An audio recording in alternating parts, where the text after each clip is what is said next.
How do you conduct user research?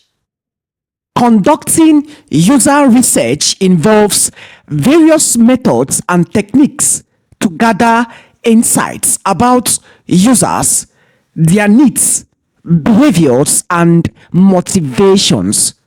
Here is a simple guide on how to conduct user research. To conduct user research effectively, I start by defining research objectives and also clearly outlining what I want to learn and the questions that need to be answered.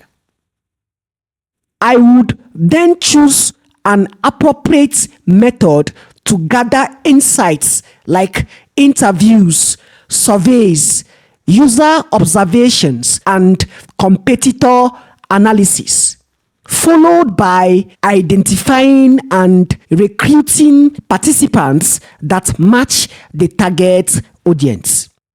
Now, this would help me to gather data through interviews, observations, surveys, analysis, and also synthesize data by understanding patterns, trends, and insights from the research findings.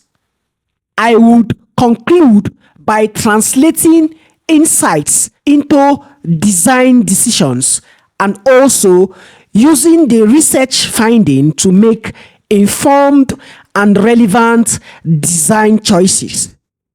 User research is a critical component of the UX design process, providing valuable insights into user needs and behaviors. By systematically gathering and analyzing data, you can create user-centered designs that meet real user needs and also improves the overall user experience. And that's beautiful, guys.